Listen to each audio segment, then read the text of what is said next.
Hello everyone, this is Lolly. I'm so happy you're back with me today to craft and create something really lovely. Now this is what we want to make today, is this little tea bag. Now I have done this with paper and making paper clips out of tea bags. Now I want to do it out of fabric and make a really cute charm to hang on all your projects. This one here is really long because it is the zipper pull for this pouch. And so I just want to, if you want to know more about the pouch itself, I will give you information at the end of this video. But right now, let's get creating this. So I made a pattern for this, and I will give you a link down below to get the free pattern. It's a basic shape. And so if you cut this out with your paper scissors, then you can use it as a pattern. And you will need 2 of each. So you'll need 2 of the large one out of muslin fabric, and that will be your tea bag. I use like an off-white color.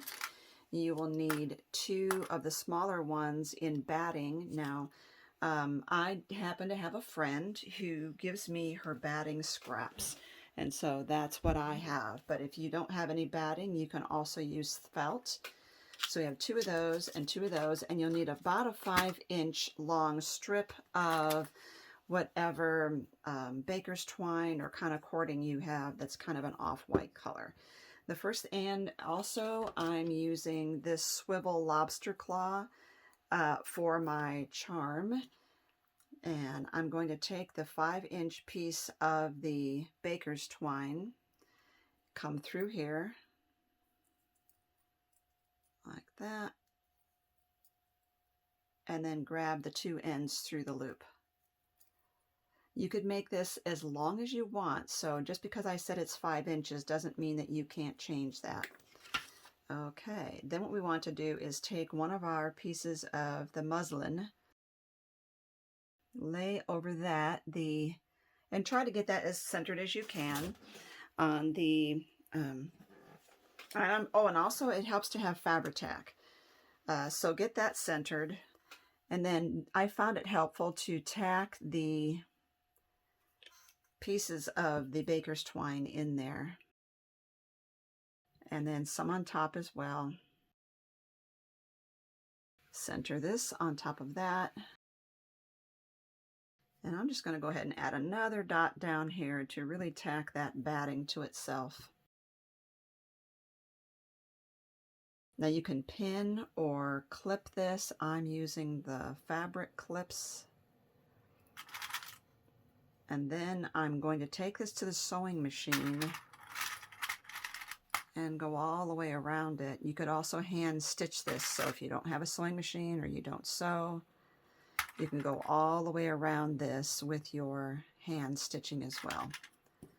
And I'm going to clamp that just to make sure we are good. Okay, let me go all the way around that. Now, I do want to say on mine that I hand wrote the word tea on there. If you don't like your writing, you can stamp on this, but I would recommend stamping on it before you actually sew it so that it's not smushy under there. I would use a good permanent fabric ink, or an ink that does well, such as VersaCraft.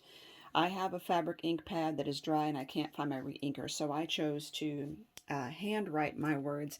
I'm using the Micron PN, and once it's been on there for like 24 to 48 hours, I press it with no steam to really get that permanently adhered. Okay, now I'm going to go sew this. Now, the beauty of handwriting all this on there is that you can then choose what you want it to say. So on the first one, I wrote tea, but you know, you can put down what kind of tea is your favorite. Like you could write Earl Grey or green tea or whatever. Now, you can also fray the edges of the bag to make it look more worn. That would be really fun. On this one, I started to take pinking shears around it, and then I didn't like it. I can still trim this off and make it flat because I have room to do that. So let's choose, do we have a prettier side?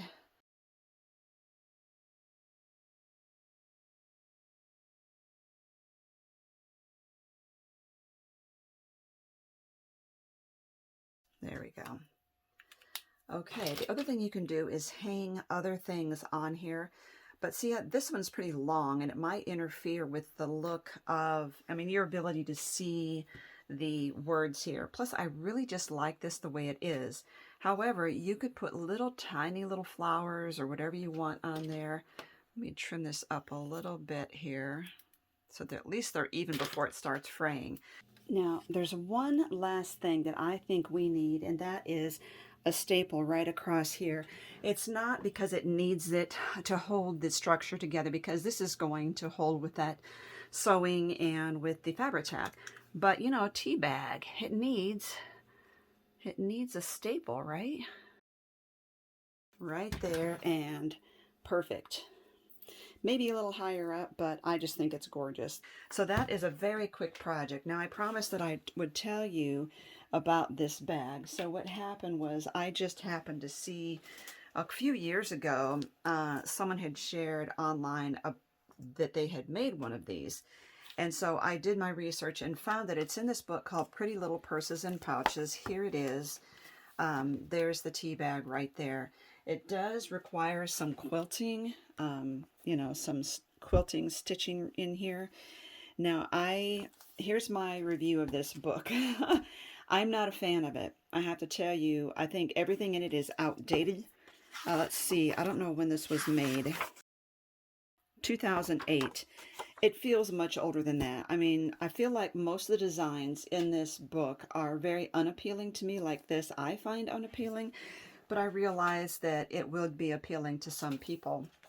I find that the purse designs are not really worth my while, and I felt like most of the time the fabric choices they made, like this one, I mean, it's such a cute bag, and it was a very dull fabrics that they had used for this, but anyway, the other problem I have is that the instructions are very lacking. So here you go. It's all written out. And so there's only 2 photos here, which you can't even understand what they're talking about here. But I did get this one, but you have to have a basic understanding of sewing and quilting and history, putting zippers in, or you will be totally lost. And even though I have experience with all 3, I was lost anyway. I just felt like it was poorly instructed. But there you go. That's a book. It's pretty old, but you still might be able to find it.